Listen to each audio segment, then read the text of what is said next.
Oh, JP, What's up, TIW Mafia? JP, Joe was obviously about to hit me a note about the show when we went live. We're here. It's myself. It's Big Joe. It is what I like to call him an independent pro wrestling standout because he is one of the best out there. If you don't know who he is, and he's pretty much a rookie. I don't want to say that out of school, but it is my good friend Spencer Slade. Hey, what's up, everyone? I'm excited to welcome, be on this Spencer. show. Can't wait, and let's get the show going, baby. So now, Joe, what was it you were about to say? Let's just get right to that. I mean, I was about to say I did the sign language right. Now she's not here, so I'm going to forget it again. But it was hello, nice meet you. That means he's such a badass in the ring that no one can compare. See, man, we got the same sign language. Oh yeah, I mean the only one I give to JP is right here. Sorry, JP. now, Spencer, so for those who don't know, Joe just did sign language to Spencer, and what we haven't told you guys yet is that Spencer, while he's a standout pro wrestler, he's deaf. And he hears us today because he's got his headphones on amplified and he's got his hearing aids in. But by every Right means, there, if they can see right there, got to put these eggs in right there. that I thought the first couple of times I saw Spencer, I knew he was deaf, but I actually thought he was a shoot wrestler along with being a professional wrestler because he wears the headgear, and the headgear is actually an ingenious way of covering up the hearing aids in the ring, right? Yeah, that's all. It's all as people say, it's all part of gimmick, brother. Now I'm gonna tell a little bit about me. When I was a teenager, me and Joe grew up together. Me and Joe have known each other way too long. That's Uh awesome. but growing up, you know how big I am. I'm 6'8". Like growing Oh up, I hell was a yeah. skinny kid. I was always told I'd never make it as a pro wrestler. It would never happen. Nobody ever makes it. Don't bother. Don't waste your time. And I didn't. And I regret it. And now that's why I do what I do at the shows and why I do this. And with Joe, I can only imagine how many people told you can't do it. And Man, you couldn't have said any better. I mean, that was pretty much, and that's the craziest thing about life is, and I talk about it all the time. It's like when you're a kid, you want to tell people that you want to do this, chase this dream or chase this hobby or whatever it is. But then throughout your life, as you get older, then you're told, you shouldn't do that. You should do what society wants you to do. But and that's a problem, I think. yeah, But with now, me, yeah, man, I've always wanted to be a wrestler since I was 8 years old. People have told me, you're too small, you can't hear. I mean, I've had teachers tell me that, pro wrestling is not gonna, you're not gonna make it in pro wrestling. That's not a real career. I've had my guidance counselor say, oh, well, you need to not do wrestling. Wrestling school is not real school, So you name it, man. I've had everybody from people in my own family to people that I've known in my my social circle or people at school always tell me, that wrestling thing's not going to work out. And partially, and the problem with that too is there's a lot of people out there that hate on people that have a dream because they themselves could never see themselves chasing their own dreams. So um, when I do make it big, it's never really going to be about, oh, I proved you wrong, even though a little bit of that is. It's just gonna be about me doing exactly what I said I was going to do when I was 8 years old. That's what it's about. I love the language that you used when I make it big. I loved something else that you said to me at the last New England All Star show, and that was you were pissed off. You were offended because somebody asked you what your backup plan was. Yeah. So I love that. That's yeah, like the drive and motivation you need to have.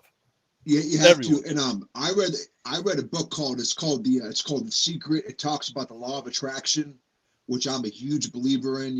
What you think and what you project out there is what you is probably what you're going to get. Um, I see it in everyday life. You got people that say, "I wish this" or "I hope this." No, those two words don't exist in That's my vocabulary. I'm just so confident in me. I've known what I had to go through to chase my dream. I know how hard I've had to protect it, so there's nothing stopping me but myself. And I don't have a backup plan. Like I said, I'm going balls to the walls to chase my dream. And that's the mentality you have to have, because once you start having a backup plan, then that's when you've already told yourself, hey, I'm not going to make it. And for those who are watching this on Twitch or YouTube right now and saying, man, this kid looks familiar, that's because he's been on AEW Doc several times, like 6 or 7 times. Yeah, yes, sir. Yep. New England All-Star Wrestling, which has their web shows. In New England All-Star Wrestling, like with what you're doing there with fucking Adam Barasano. Fucking kid. Jesus, what you're doing with him, you wind up wrestling 3 or 4 matches a night. Yeah, that was that last show. Yeah, beat 3 guys in one night. But hey, you know what? I'm Spencer Slade, man. I'm used to doing that. So he was just. I just come up there and do what I need to do. Yeah, and like I want to talk about that a little, because like Adam's another. I hem and haw about him, but Adam's actually like a really close friend of mine that I've known since literally his day one, his first show. What did you expect when you came up and Caleb said, you got a manager that's great for you, and it's this skinny Guido character? Sorry, I know that's not politically correct. Like, what was you? Did you like go, oh Jesus, I'm going to be on the Jersey Shore? And then when you met Adam, how did it click? Guido's okay. Adam Barasano, I tell you what, is exactly what I thought he was going to be. He's like a miniature, like a mafia boss, or like a mini Trump, or a mini, that's just what he projects, man. I say he's like one of them rich guys that wants you to know that he's worth $1 million. That's it. But you know what? He's to me, he's perfect for me in the ring. I mean, I equate Adam and I to Bobby the Brain Heenan and Rick Rude. I'm like the Rick Rude. I got the Rick Rude body. I come out with the flat stuff that. And Adam Barasano's like my older kind of Bobby Heenan kind of guy. That's kind of how I tell fans what it is. I can see that perfectly. When I told Joe about you and to go look you up last week, first thing he says is, "Wow, this kid's ripped." So you got to spend the definition of washboard. Oh, I appreciate that. I take great pride in making sure that I stay in tip top shape, and even it's hard too when you're traveling to shows, like flying up there. Like I'm the guy that's packing his meals in his suit in his carry-on suitcase. I double wrap them in a bag just to make sure that they don't get leak or anything like that. But you got to do what you got to do. I pack my lunch in my suitcase too, but I fill a suitcase with my lunch, and it's Cheetos and Fritos and Wise chips and Cape Cod chips. Yeah, I try to pack. Something tells me my lunch meal is on different. The plane too. Last time I flew, I brought my lunch with me, and they said you can't bring that much McDonald's on one plane. Yeah, I tell you what, with the whole thing about like having a great body, that's just something that and we'll talk about it later. But obviously, when I was a kid, I'd always get picked on and stuff like that, and working out was my escape, man. When I would watch wrestling on TV, I would want to look like the wrestlers on TV. So that's why I always pride myself in having a great body, because, not only do I like it, but it also helps in wrestling, because you got to be in shape, Yes. and we're in the business of trying to be on television. So you have to look the part. Yeah. I'm a big fan of pro wrestlers that look like they can beat me up. Yep.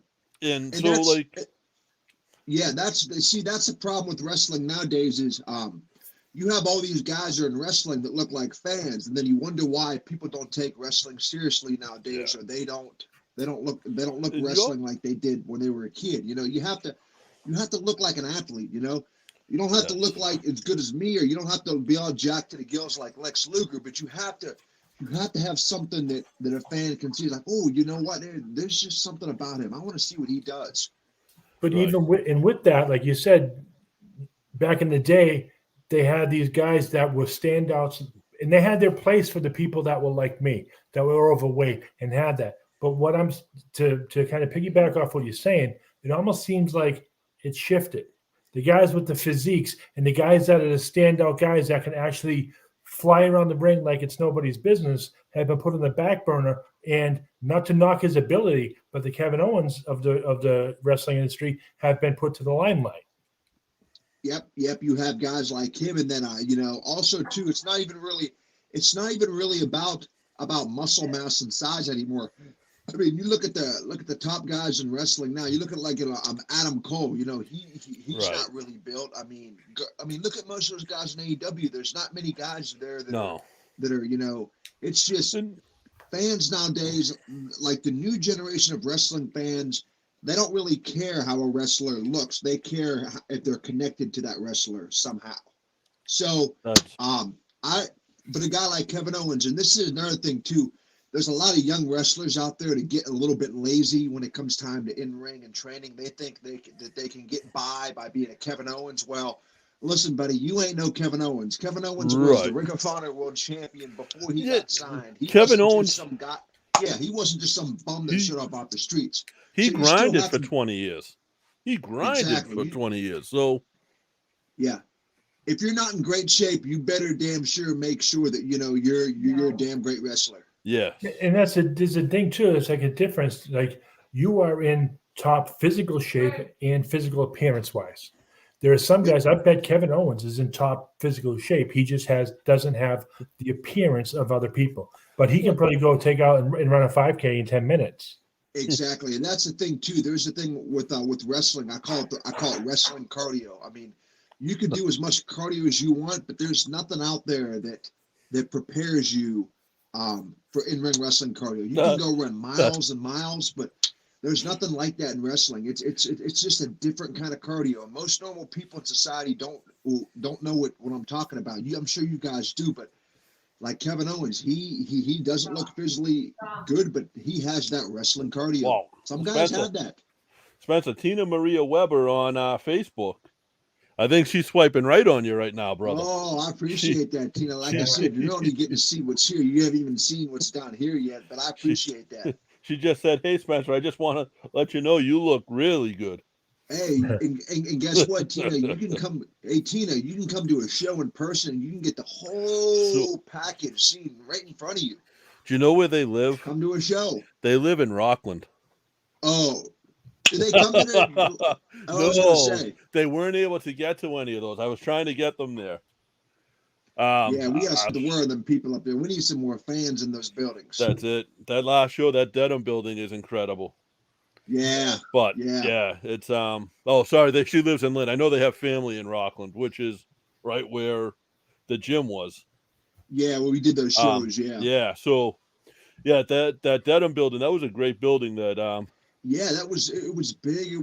See, that's one thing about the independents that I like. I like the old high school gyms because it just has that grit feeling, that indie vibe to it. But you had the stage to come off of. So you got, like, to me, pro wrestling's theater. And what I mean by that is, like, I don't want to see you guys come out ground level. I want to see you guys on the stage, come out, get the crowd going, go down, then come down to ground level, and then go right back up on your stage. It's because you're above the crowd when in your performance, in your persona, you're above the crowd, and that's what you got to portray to them. You walk out next to them, it's like, hey, I'm one of you. Now, for people that aren't in the Boston area, and obviously for people that are in the Massachusetts, New England area, you're a mainstay for New England All-Star Wrestling.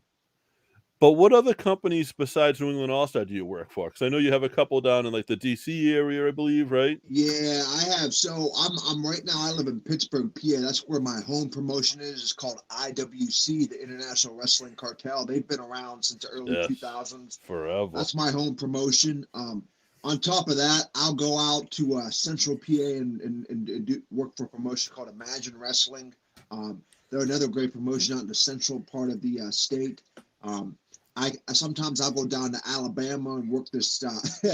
This is a funny story here. Okay, so it's called Rocket City Championship Wrestling. It's in Hazel Green, Alabama. Now this is like 25 miles outside of Huntsville, Alabama. There is nobody that lives here. I'm seriously like, and it looks like the town looks like an earthquake has come through and done like $2 million worth of improvements. I mean, there is nothing in this town, but yet And this little high school gym, there's 150, 200 people that come to these shows. Wow. And then I'll go up to Buffalo, New York, and wrestle for a good company up there called Empire State Wrestling. Yep. So that's kind of where I'm at right now. I like to wrestle in the few quality promotions because I want quality matches over quantity, especially when you're trying to get signed. You need those quality matches.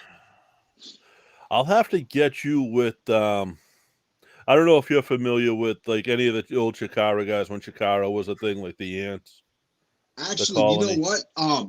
My debut match back in I had the posters up here, but August of 2019 when I had my first match, we did a joint show with Chikara. They did like a 2 p.m. show before, and then we had our show 7 o'clock that night.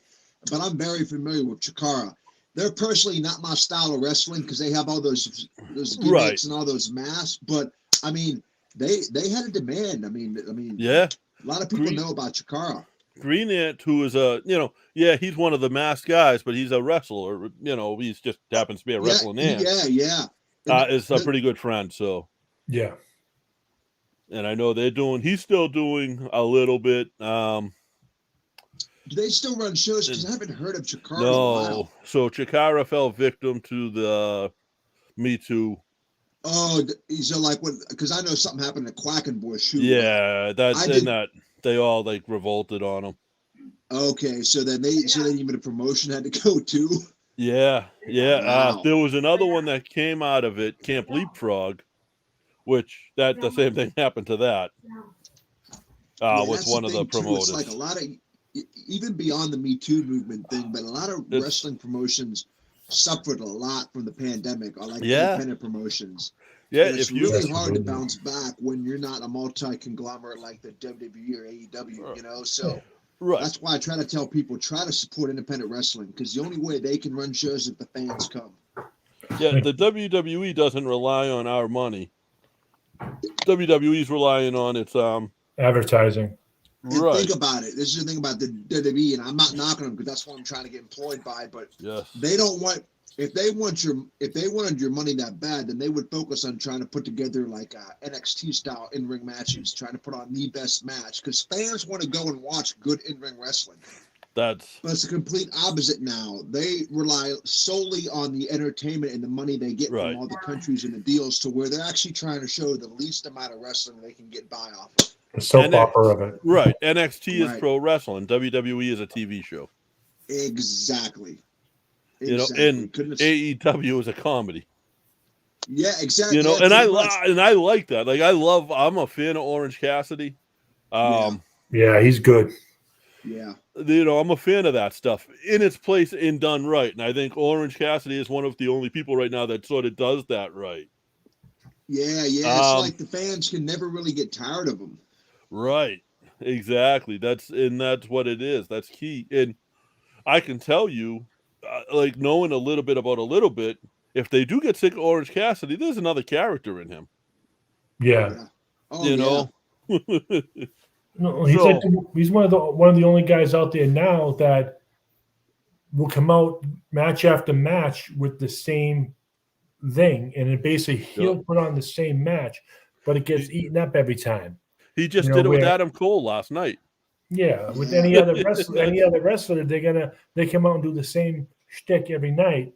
They're done. What do you watch? What do you watch about of current wrestling?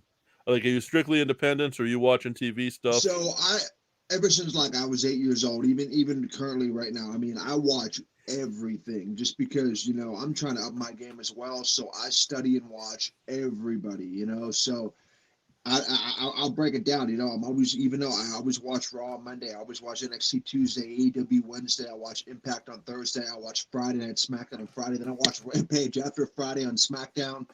And then on top of that, I like to I'll see what New Japan's doing. Yeah. But other than that, I obviously have Peacock, so I'll go back and watch matches of guys I like to study, like Kurt Angle or Randy Orton. But I'm a big filmaholic. Literally, I watch like 5 to 10 matches a day. Wow. Who's your all-time? I'll stay up till like 2 a.m. every night and just binge watch matches, whether it's YouTube, Peacock. Who's your I'm all-time obsessed with favorite? wrestling. It's my life, you know. And that's what you want to be your life. Is Kurt Exactly. Angle you said Kurt Angle there? Is he the greatest to you? You know what? It's a tie between me. There's a tie between Kurt Angle and Randy Orton. Those are just my two guys, my two idols. I thought you were going to say it was a tie between Kurt Angle and you. Well, hey, I think very highly of myself, but I need to be doing what I'm doing now on TV so people can see, you know, that I'm doing well. Listen, Kurt Angle, I know. Kurt Angle is a guy that I kind of sometimes will model my style after. But a lot of people say Randy Orton just because they think I kind of look like him a little bit, which I can see. Well, Randy Orton does a lot of you do a lot of, quick moves. In other words, you're not moving quick. You're moving at the speed you're supposed to move, but you hit quick moves. You don't do exaggerated holds and things like that a lot of the times. And that's very much, to me, Randy Orton style. Yeah, I watch Randy Orton's he was my idol as a kid. He was my favorite wrestler of all time. So he's a guy that I watch all the time. And then I also study the old guys too. I'll go back and watch Bret Hart, anything Mr. Perfect. So Joe, he's calling the guys we grew up on. I like to watch. He's calling the guys we grew up on the old guys. You notice that? You know what though? That's fair. That's the guys me and Joe grew up on. Me and Joe grew up on Bret Hart. Yeah, look it up. Mr. Perfect, Rick Rude. You look at Bret Hart and Mr. Perfect, man. That match they had at SummerSlam. I mean, people always people don't realize, man. Bret Hart, dude, he was so smart in the ring. Everything. As a matter of fact, it was I watched Bret Hart versus Stone Cold. They had that match at WrestleMania 13, and also. Yep. The even match I loved the most was at the Survivor Series '96 in MSG. They wrestled for almost 30 minutes, and to me, that's what wrestling is, man. Two badass guys going in there, putting holds on, trying to, that's what it is. Now, Bobby D is asking, what do you think about the WWE, the wrestlers getting let go from the WWE, and have you been friends with any of them? Unfortunately, it's just the nature of the beast. People are gonna come and go. Right. I can't really comment on that because I don't really know much of the people. Yeah, I don't really know what the situation is. I hope they can, can find some other place to, to wrestle. So I'm watching guys like Anthony Green, who's almost making more of a name for himself now than he did when he was under contract. Actually, Anthony Green, I don't know if Caleb told you, but him and I were supposed to wrestle on that show, the 18th, that Caleb was going to run. Me and AG. Oh, really? And I talked. I know AG pretty well because he's done a couple IWC shows, and And I first met him as I was trained to be a wrestler. So I know AG pretty well. There's a guy too. I mean, I personally think and I told AG this too, but. I personally think that he wouldn't have gotten released. I think if he would have had just a little bit of a better physique, that's it. Yeah, not knocking him. I think if he just had a little bit of a better physique, he would have. He got knocked into that 205 live, and because he's one of the best in-ring wrestlers out there, man. It's just, and they had the other guy from Boston too, Carmelo Hayes. I know he's from that area too. There's a guy that didn't get cut, and look at him. He's killing it right now. I never met him personally, but I'm a fan. Is that right? I'd love to lock up with. You never met him when he was up here? I know because remember I started wrestling a little bit before the pandemic hit. So I never came up to Boston until that first show in May. Okay. Yeah, he seems like a good dude, is he? Yes. Yes. Yeah. Humble, good dude, great attitude, stuff like that. Yeah, he started training with he obviously he went on to Chaotic to get his finish work done, but he started training with Bo Douglas. I don't know if you're familiar with Bo. That's where Alec Price trains and a couple of the other kids that Caleb's used in the past. So he's got good solid training. Just a nice kid too, very humble and so a lot like AG. Right. Him and AG were good friends. So and with Carmelo, he's going to have a fan following for a while because everything I've seen of him outside the ring, but inside the arena, is all about the fans, high-fiving the young kids, signing autographs, taking pictures. He was all about that in the indie scene. Yeah. And that's going to, in 10 years, that's going to parlay. In 20 years, they're going to have them guys going to be bringing their kids to see him. Yeah, and that's the most important thing is, even me personally, I'm a heel. Even though I really am a heel and heel in the ring because that's who I feel. I'll tell you how I really feel because I'm just a gritty, intense, competitive guy. But if I ever see my fans, they're always number one to me because if you don't have any fans, then how are people going to know who you are? How are people going to want to care what you do? You Now, want to hear the I can't wait for the Spencer Slade match. That's what's your do you? Because I know with Caleb with New England All Star, I know you have Adam with you. But when you're down in Pittsburgh, do you do your own promos and stuff like that? Yeah, I do. I do my own promos, I'll do here, as you see, I can talk real well. I'm so good at cutting promos. It's just Caleb. I told Caleb, man, just give me the damn microphone. Let me talk because I can cut one on JP right now. You know what? When I showed up May 15th at the Rockland Civic Center, there was this big, tall guy. He thought he was walking around like he owned the show. This big 6'8" blob guy. They said he was security. I looked at that guy. I said, "Excuse me, man. You might be 6'8", but when you step foot in that ring with me, you will fear the gear." How's that? Love it. I Now, like it. what Like was it a lot. cool to me, and I think I got the right show. What was cool to me was how you're part of the show. You're basically a lot of the show is based around you. And Yeah. you, at the end of the night, not only you, but you and your father were there putting away chairs with us. Oh yeah, so that's one thing about me too is I am blessed, man. I had the best parents in the world. They Yes. support me chasing was this a- dream like I couldn't imagine. I'm so thankful to have that. That was a And surprise they to come to you. all my shows, and you met them. They were up there at the Rockland show, and they were helping set up chairs because I always was taught, man. Even if you're on the show too, you're never too important to not help out, to not set chairs up and set the ring up. Now, that was a surprise, I think, that they came up to Boston, wasn't it? Yeah, it was. I wanted to see if I could surprise Caleb and his parents, but you know them, they're kind of more like on the serious end. They don't really kind of get.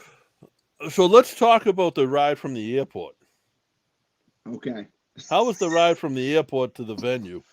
All right, so you guys know Caleb's dad, classic, right? All right. So the first time he picked me up was the show that I did with Pillman in May, and then he's picked me up ever since. But this guy, honest to God, he could probably be like a NASCAR driver. He's like 4 feet tall. Oh, I know, and I didn't know up here in Massachusetts that people drive like maniacs or just drive, They drive like assholes. Well, there you go. Yeah, down here in PA, people are respectful. They stop and let you go. But he was swerving in and out, going through like a route, like, oh my God, he was going like 80, turning in like a 60. I mean, he basically got us to the airport to Rockland in like 20-25 minutes. And that's a good 45-minute trip for people who don't know. Yeah. And I was like, I appreciate you getting me to point A to point B as quickly as possible, but you damn near got me killed at least twice. Yeah, I've been in the car with Classic driving once or twice. Twice? He only tried to kill you twice? You're a rookie. But the one time you got out of that car and you came into the venue and you were like you were looking like Kevin McAllister from Home Alone. Yeah, I mean, I can't tell you how many cars we almost collided in head first with his dad, but hey, we made it safely. That's just Classic. I've been blessed to do some not road trips with Classic, but I've done road trips with Caleb, and I don't know if it's much better. Oh yeah. It was a Caleb I was driving with Caleb to the show down in Kingston, right? It was down there at Pins that one day. We were driving down there. Oh man. And Caleb's kind of a little bit more relaxed and kind of just stays in the right lane and a little bit slower. But hey, man, you know, as long as I get to the show and do my thing, that's all care about. I try to hit Caleb up. I'm like, what do you got for dates? I got Spencer coming on. He doesn't have anything yet, but 2022 is going to be a year, I think, and I think New England All Star is gonna strive. Yeah, I mean, so I want to try to get there to New England as many times as I can before I get myself signed somewhere. So Yes. I have so much fun coming up there. You know, I Now- love coming up to that area and wrestling. now I know your main goal obviously is WWE, but like where you've done AEW Dark, how do you feel about that? Yeah, you know, I've done. That's a crazy thing too, and I don't want to come off like I'm bashing companies, but you know, me, I give you my honest opinion. No, I try to tell it like it is. Yeah. I mean, I've done, you know, 6-7 matches for AEW. You know, I've showed them what I can do. I've been able to hit moves and stuff, and it's just like, you know, I've got a better body than almost everybody there, Right. probably besides Brian Cage, you know, because he's obviously jacked to the gills, but. It's like I got a character, I got a backstory. I mean, it's just like, what else do you want from me, man? Like, and I'm seeing some of the people they're signing, and I'm like, you're signing him. Now I understand you're signing him because he came from NXT, but it's like hello, like I'm here, like, you know, what else do I got to do? I mean, they never really gave me an answer. They said there's no contracts available, which is fine. That's fine, but I'm the kind of guy. I'm not gonna sit around and wait. I'm gonna try to go somewhere else because I want to get to where I need to be, you know. Would you be open to jumping to Japan? Oh my God, dude, that's a goal of me, Japan. I'm trying to figure out how or how to contact somebody over there because I don't know what it's like to get over to Japan being a guy from the States, but that's a bucket list goal, man. If I could go to Japan, dude, that would be a dream come true. I'm trying to think of who's been over there. But that's definitely it's hard. It's hard as an American wrestler to get over to Japan unless you go through the old boy network, right? You and it's such and it's such a good place to prove yourself because it really is still very much real there. Yeah, like the New Japan style of wrestling is what I personally think I would fit the best at, because that's just kind of what I like. But you never say never, man. If New Japan came before WWE, I would take New Japan just because I want to be where I want to be as soon as possible, you know? Now, was there a particular moment in time as a kid that made you say, this is what I'm going to do? I know you said like since you were like 8 years old. Yep, it was actually, so it's funny is the first match or the first show that the first match the first time I've ever watched wrestling was what was it? It was Unforgiven. It was in Hershey where I lived. It was Unforgiven. I think 2000 I can't believe 2003. It was the pay-per-view that Randy Orton wrestled Shawn Michaels and Triple H wrestled Goldberg. I think. Okay. Was that Unforgiven? That was like the first. Because my dad had gotten a pay-per-view, and that was the first time I've ever seen wrestling. I was like 7 or 8 at the time, and I was hooked ever since. And then I remember we watched WrestleMania 19, Kurt Angle versus Brock Lesnar, and then when I seen that was it for me. I said, "That's what I'm doing, man. I want to look like those guys. I want to wrestle like that, and I want to do whatever they're doing. Whatever that is, that's what I want to do." And I've been obsessed and hooked on wrestling since that day. I'm so mad at you right now. So you have those abs and you live in fucking Hershey? Yes, sir. Yeah, right by Jesus. the if I lived in Hershey, I'd have diabetes. Park, man. You go get them Chocolate World. Yeah. Yeah, I wouldn't have abs. I grew up in a town called Linglestown, which is right outside of Harrisburg. Yeah. And so when I was younger, we would go to all the WWE shows that would come to Hershey, PA, the Giant Center. But then once I got my like driver's license, I would go to every single WWE show, Ring of Honor show, or indie show within like a 3-mile radius. I would go to Baltimore or Philly or Pittsburgh or Wilkes-Barre. I would go everywhere to go to shows. Yeah, Pennsylvania is such a big state, and it has people don't realize the best place for wrestling is the Northeast. Whether it's independent wrestling, WWE coming through. You look at WWE, AEW, it's the Northeast markets are the biggest. They're always coming to the Northeast because that's where it's at, man. Well, It's from like- Philly up, like Philly, Pittsburgh and Philly to me was always like, you guys were different. You guys always, even when it wasn't cool, always cheered for the bad. You would be over in Philadelphia, Yeah, I know, right? you know, like, Yeah, and they booed the good guys. They booed the Hulk Hogans. yeah. Well, and it's Yeah. like when you say the Northeast, it's like Philly and up, but then there's a small pocket in DC, and then the rest of the country is pockets. Yeah. Yes. It's almost like the exactly. territories are being reborn, in a sense, with the way things are going now, and that's thanks to the internet and the way things are being pushed forward. Where Exactly. it's almost like you have more clout in the industry if you spent more time on the indies. Now, Exactly. And like me, unless my dad's not Ric Flair or, my mom's not Stephanie McMahon. So I don't have a job waiting for me in the wrestling business. So I have to grind on the independents to get there, And this is another thing too. Like, I hate when the WWE, when they sign all these athletes or these fitness models have zero wrestling experience. It's like, look at how many people they've signed and done that. How many of those people actually make it out? Not that many, maybe a handful here or there. You have to love this business at the independent level if you want to do it. If you're going to pay somebody to train to be a wrestler, then you've already admitted that they're just doing it for the money. So that's why I had that huge chip on my shoulder, because I kind of see how the business is changing, where they're looking more for athletes and models. And whereas me, I come from the independents, I had that grit. I'm willing to drive 6 hours and lose money to get that wrestling experience.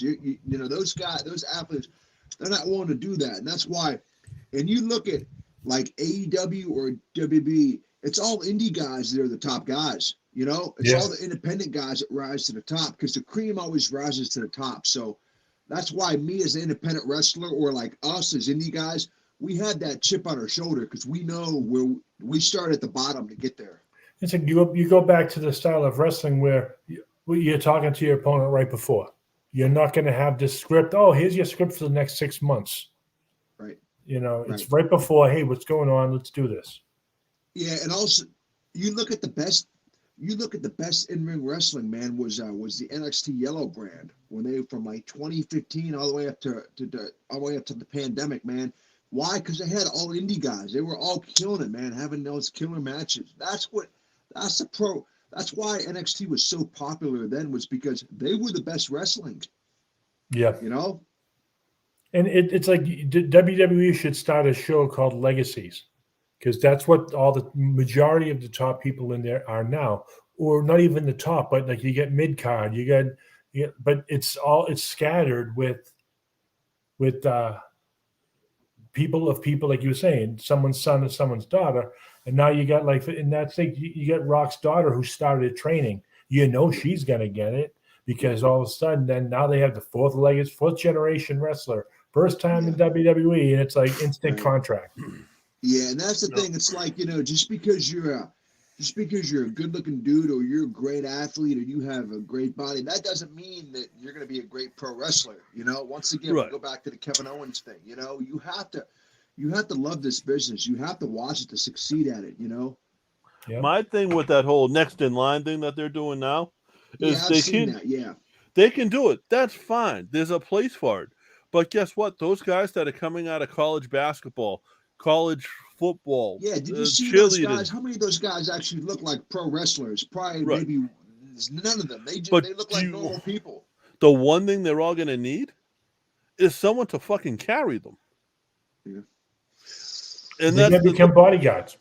You're going to become the muscle. Man, if I'm me, man, I want to wrestle other independent guys, because we have that connection. Right. We know that we're going out there to steal the damn show, No, it's not only that, but so I don't do this. I don't pull the fourth wall back. I don't expose wrestling. There's a conversation going on in the ring. You, with another independent wrestler, can have that conversation. Even with your communication, with your hearing, you can have that communication because of the way that conversation happens. Right. And these guys aren't going to be able to do that because they don't know that language. I don't know that. It's like, I'm not I don't going to know pretend. that language. No, I'm not going to pretend to. I mean, you think about it, the guys that are coming from, from the indies, man. It's like we have already worked in front of crowds, small, big, large. We have all those reps. The fans, we know what works and what doesn't work. And then when you get to the WWE or AEW, you already have all those match experiences. You already know what works and what doesn't work. When you have an athlete that's never been in front of a live crowd before, and then they wrestle their first matches ever on national television, no wonder why it looks so hokey and so cookie cutter. Now, what type of because I know you've done shows with some guys that are names, like guys that are from Ring of Honor and Impact and stuff that just I've seen. I know you've probably done with bigger than that. What type of feedback have you gotten from them?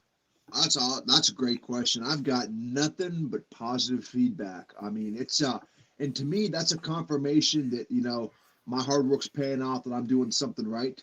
I mean, for example, I wrestled a little over a year ago. I wrestled Brian Pillman Jr. That was awesome. He told me I was going to be a big star one day. He told me I actually helped carry him through the match. Yeah, which I'll take that. I wrestled Big Cass, XL this past year for we did a joint show with Northeast Wrestling.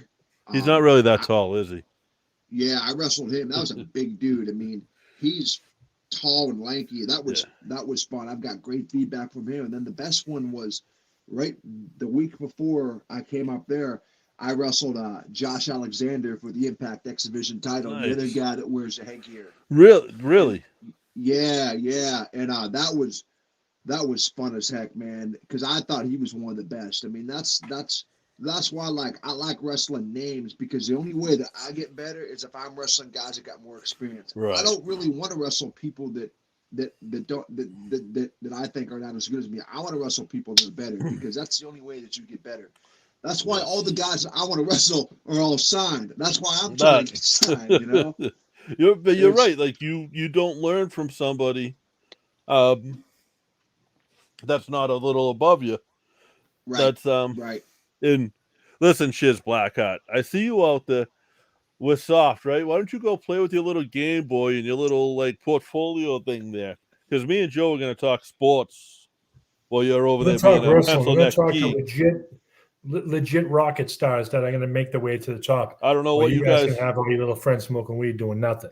I don't know what you guys do over there at that Over the Top Ropes podcast, but over here we have guests: Spencer Slade, independent pro wrestling standout. Where's my Atari? All right. But yeah, sorry, Spencer. That's another podcast trying to take over our little chat here that calling us Soft. Yeah, hit him away. Ironically, you're talking about wrestling Big Cass, and they're quoting him. So, I mean, who's the where are the marks, huh? Mm-hmm. Yeah. Sorry. No, but that's, I mean, so you've wrestled the names.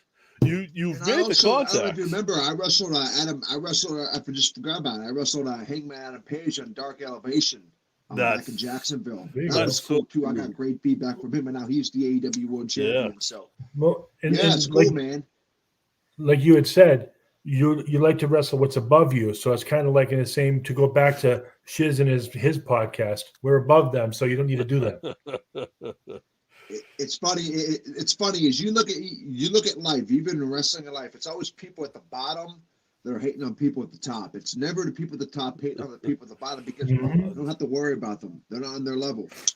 It's all love between us. It's always the people at the top are always going to go help out the people, the up and comers, the people that they see are going to do well, just like the guys that have helped me. But what we got to do is we got to get you back up here in New England more.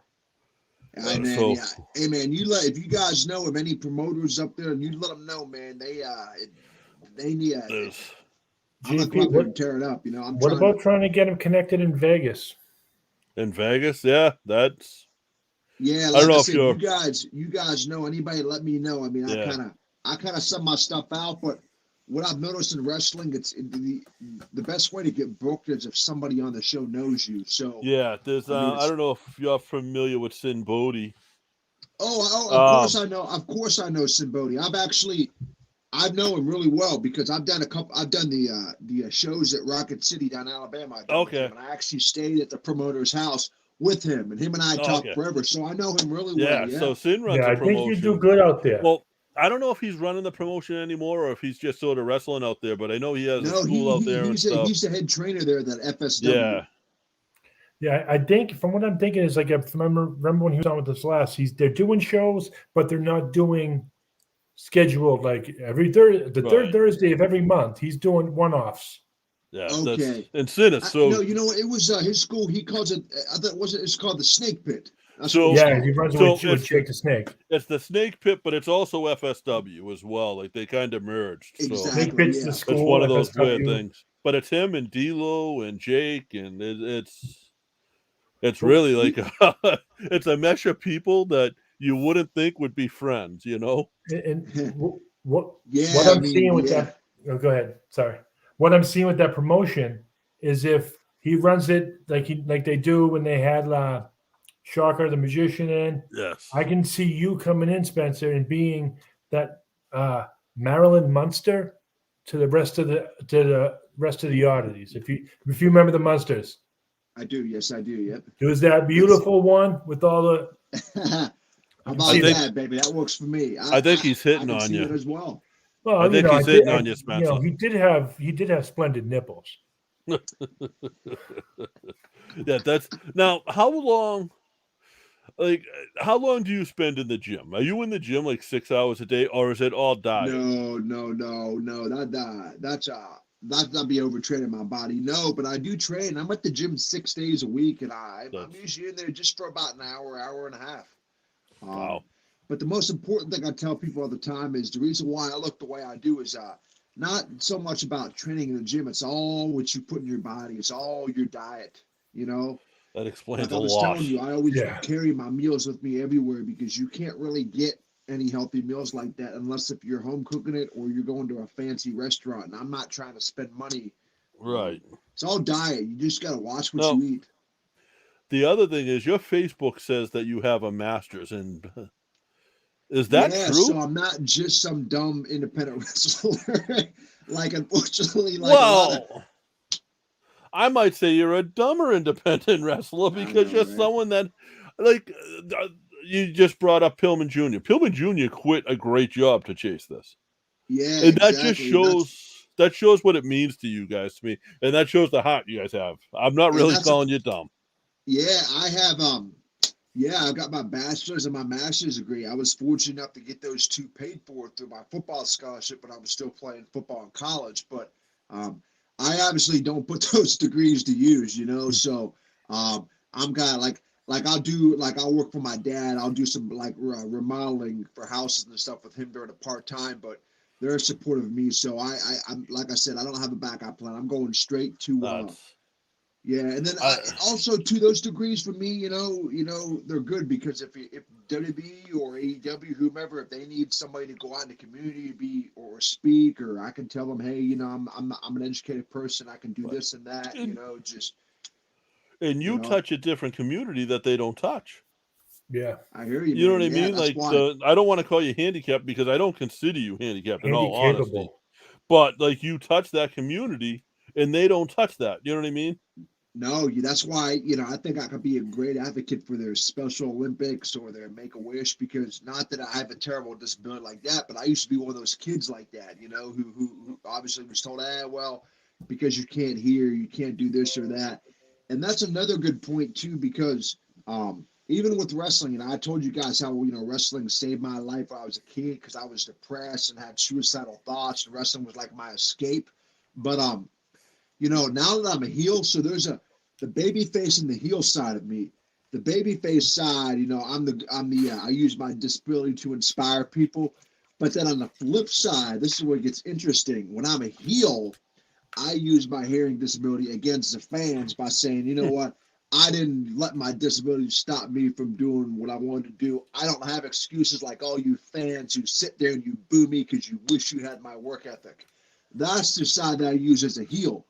So I can use my same story for whatever story what they want me to do. Were you upset when Stone Cold stole your gimmick? Yeah. Oh Jesus!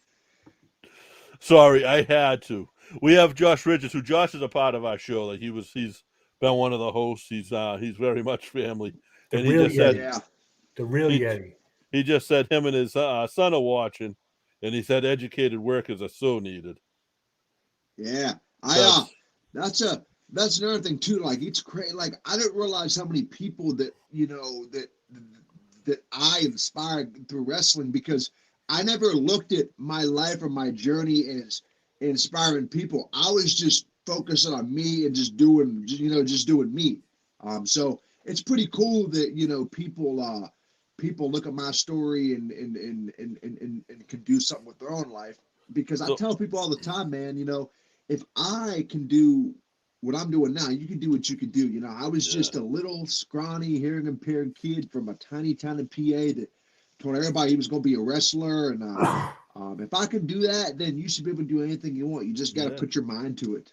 that's it, guys. Like everybody, like That's chase your dreams. Go out. Don't let people tell you no. If you have a dream and you want to do something and it's legal and it's like morally acceptable, go and talk to somebody who Exactly. does that and say, what does it take?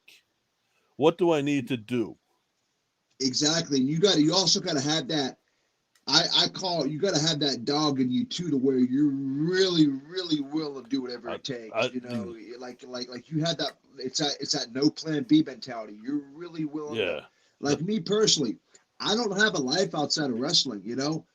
Like all I do is just think about wrestling, work out, all that stuff. I don't have any friends right now. I don't have any serious girlfriends right now, anything like that.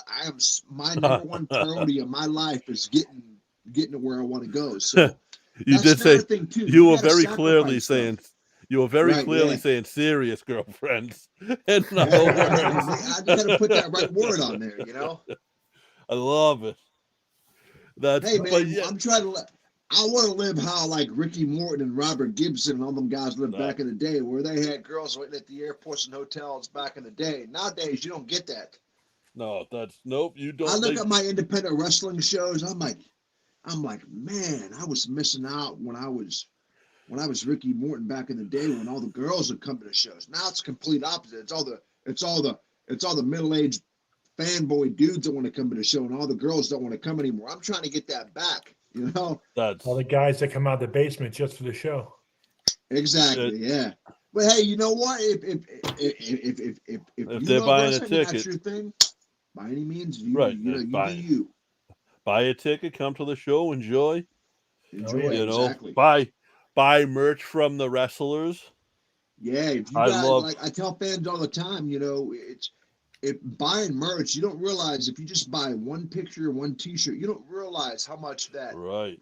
means to that wrestler. Like me personally, people that buy merch off me, I remember those people. So when I do make it big, I'm gonna remember, if I got an extra ticket to when we come to town and get them backstage, I'm gonna remember that guy. So you know what? You bought my shirt. Here you go. Come to the show. Yeah. Because I'm big on loyalty, man. I always remember the people that Absolutely. supported me. Well, I'm not the IRS by any means, but a pro wrestler on an independent show doesn't make a whole lot of money. So sometimes Nope. buying that shirt doubles their payday, or it means that they can get a burger with their fries at the end of the night. Yeah, I Sometimes, mean, it helps me because I get paid $20 and a nice hot dog after a show. So that's all I get. Yeah, Hot dog and a handshake. hot dog and a handshake. That's it. Hot dog and a handshake, baby. But I wouldn't have it any other way, just because I'm trying to get those reps. Yeah, it's part of paying I the talk to dues. other independent guys out there, and they're complaining about pay. I'm like, dude, if you're complaining about pay, you're never gonna make it. You have to seriously love this business, man. You have to love not making any money doing this, because you have to get those in-ring reps. Yeah, and I've talked to guys, and I'm sure you have too, that have said no to one of the biggest companies in the world because the starting salary, because some of them work real jobs Yeah, that might pay more than what that would have been, and they can't give that up because they have families. That's not just exactly. them. Yeah, They would do it if it was just them. Yep, and I also too, I down here at the IWC Wrestling School, I also sometimes stop by and help train, like the new trainee of training guys, or new trainees coming up. Just because I like to show them a thing or two.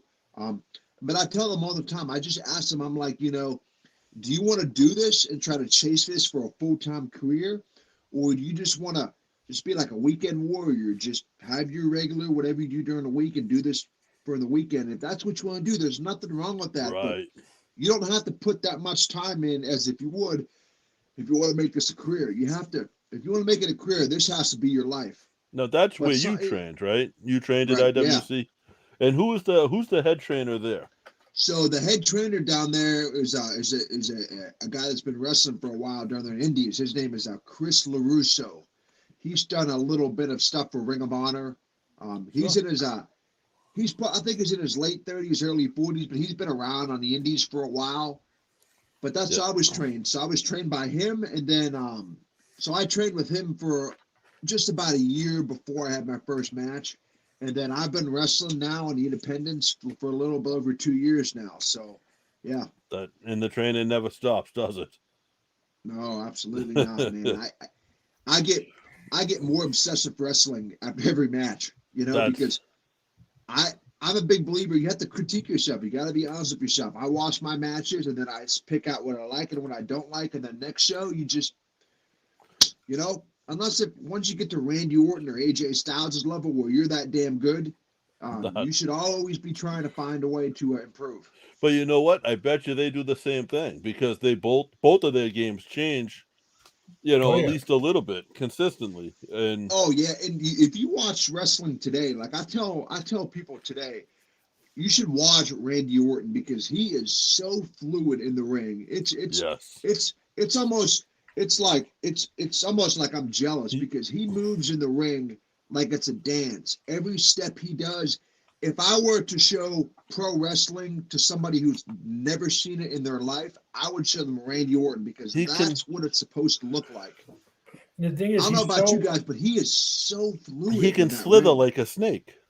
He can slide along that ring to look like he's slithering. And he executes his moves perfectly, like an RKO or the Orton backbreaker or the DDT. Does it perfect.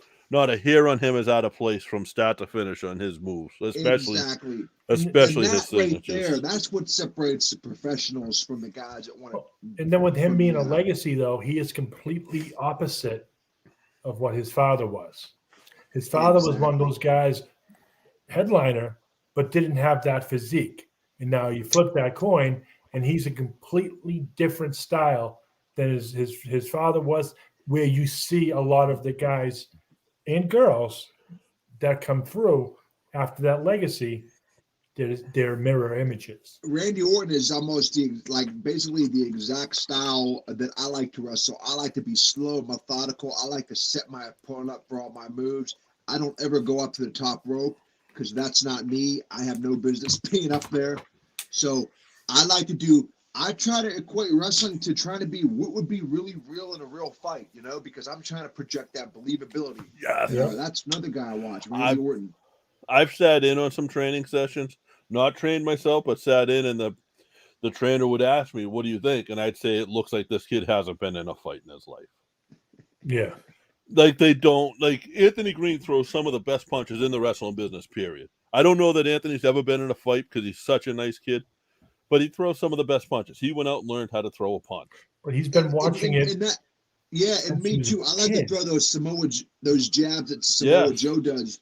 I try to bring in what in boxing can I do to do in wrestling, but as a fan, I could come to the ring and I could hit zero moves. I could do nothing, but I throw one real looking strike. You as a fan be like, oh wait a minute, that's believable. I can buy that. No, I would rather buy that versus waiting for a dive or jumping off the top rope. I want to see you go off the top rope now, though. Hey man, jump off the top rope. It's got to be where I'm getting a salary doing it, and money in the bank. I'll double your independent pay. 2 hot dogs? What's that? 2 hot dogs? I was thinking more two. Maybe a Morton Steakhouse steak dinner instead. I don't know about that. I'm not feeling too good at that. I might not make that show. All right, we'll go to McDonald's. We'll go to McDonald's when the McRib's back. You're right. I heard about that. You know what? Maybe that'll be a good cheat meal after a show. Who knows, right? But like you see what he's saying is trying to get you out of character. You'd see too many people that make it to the like you're known as this straight guy, this hard hitter, this fighter. But then you see too many people like that make it to the WWE or make it to the TV, we'll say, and they're changed. They don't change. They are changed by where they are. Yeah. And I hope that doesn't happen with your in-ring character. Yeah, I appreciate that. I mean, I like to, and I like to tell people I try to be as real as I can be. I'm not.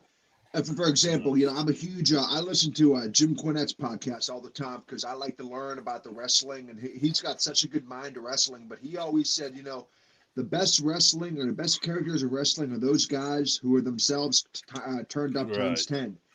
And that's who really I am, man. I'm just an aggressive, intense underdog with a chip on his shoulder because, like I said, I've always been doubted because of this, and I just had that mentality, man. I'm not trying to be Spencer Slade. That's just who I am, And another thing too is I can't convince people that that pro wrestling is real, but I can convince them that I'm real. So, that's just my mentality, I think you said that to me before.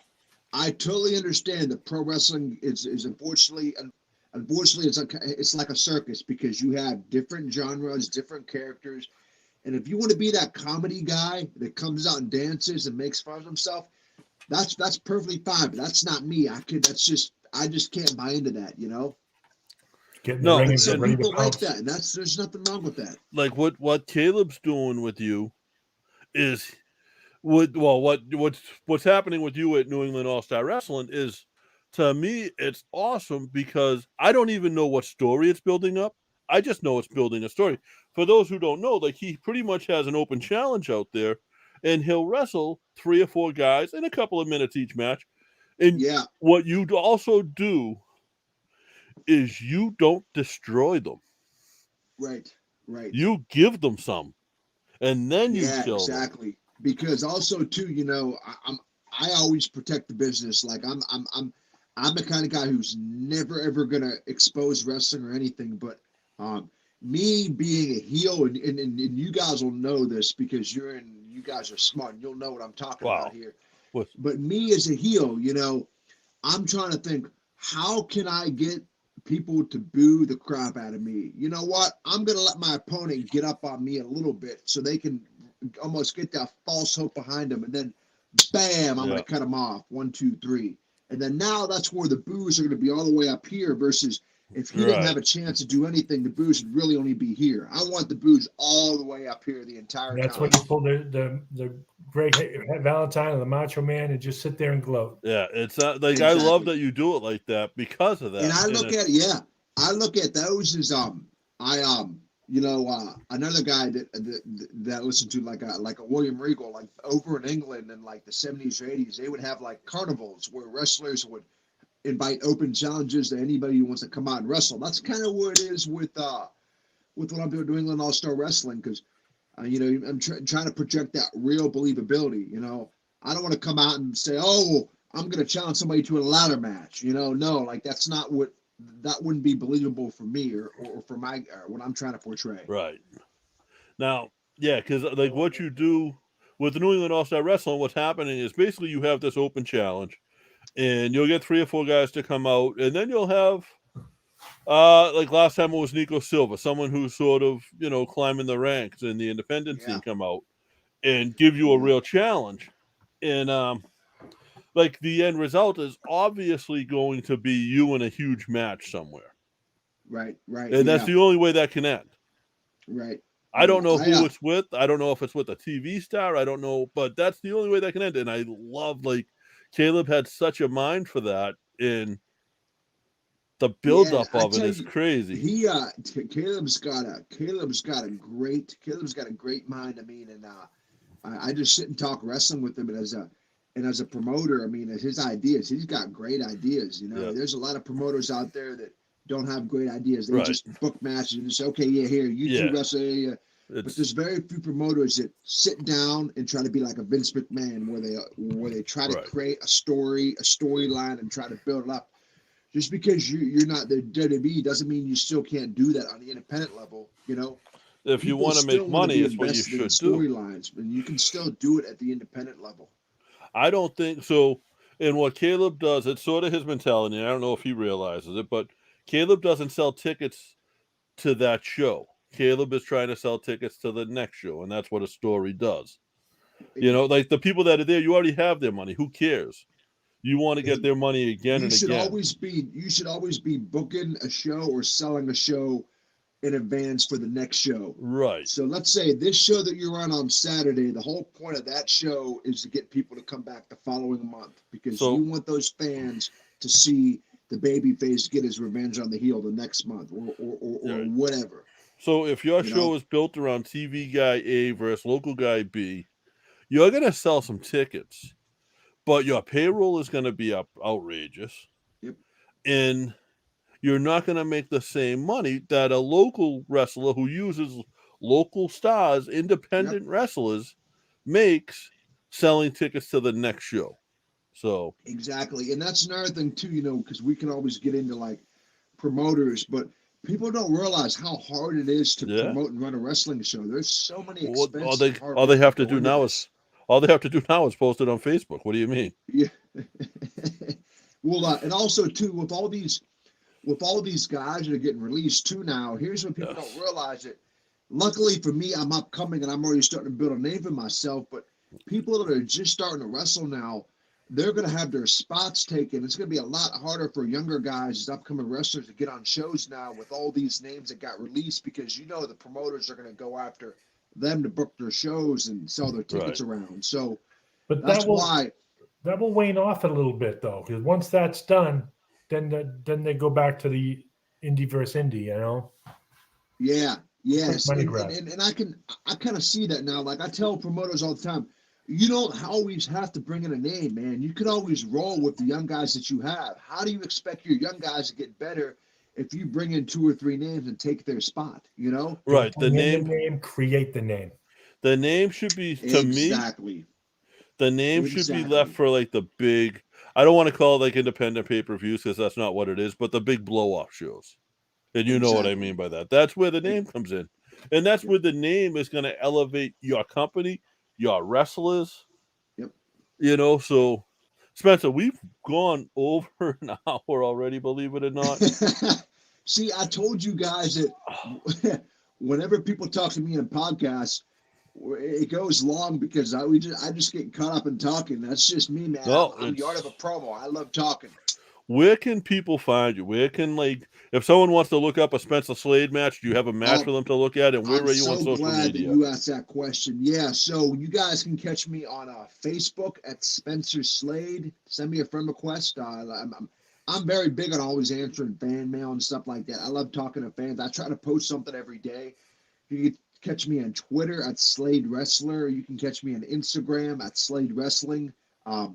You can buy my merchandise off at prowrestlingtees.com/fearthegear.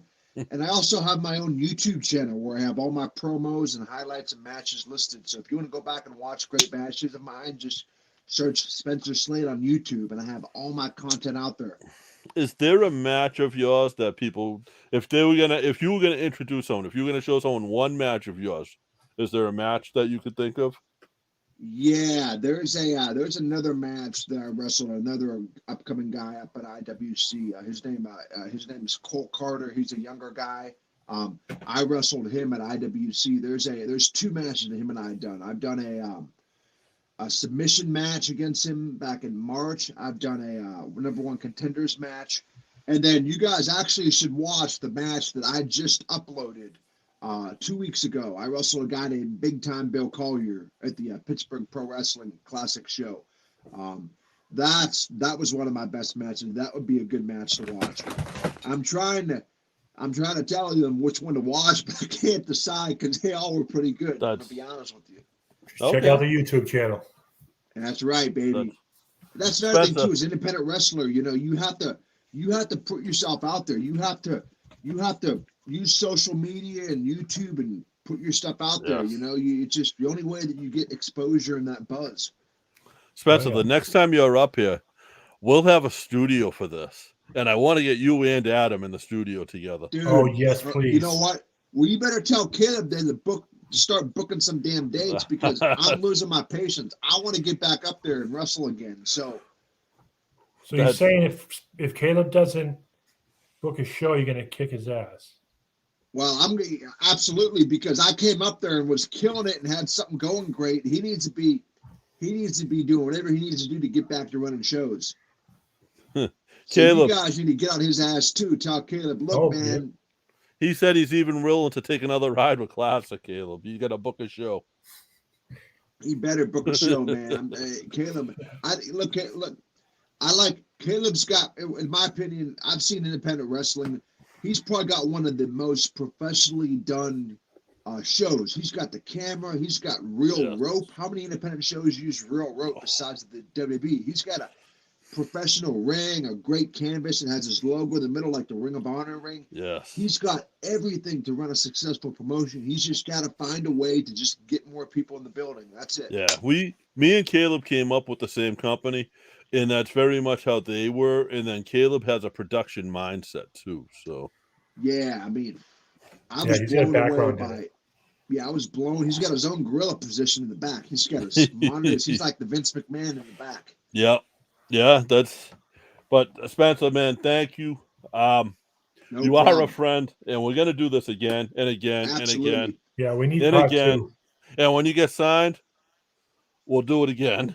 And we'll do it again and again before that. When I get signed, I will. You guys know me. When I get signed, I will always forever be the same person that you're talking to right now. No, I'll do whatever I can to get you backstage, send you merch because, like I said, I appreciate you guys' support. Now, I can't wait to get back up there and see you guys at the next show that Caleb does. Yes. So hopefully that'll be soon. We will drag Joe to one of the shows finally. So yeah, Spencer, I'll definitely be able to make it. Spencer, thank you. Awesome. Thank you so much, Spencer. No problem. Thank you guys for having me. You guys have a great holiday. You as well. You too, Spencer. And tell your parents I said Merry Christmas. Will do. Take care. All right. We'll see you next Thursday. And he's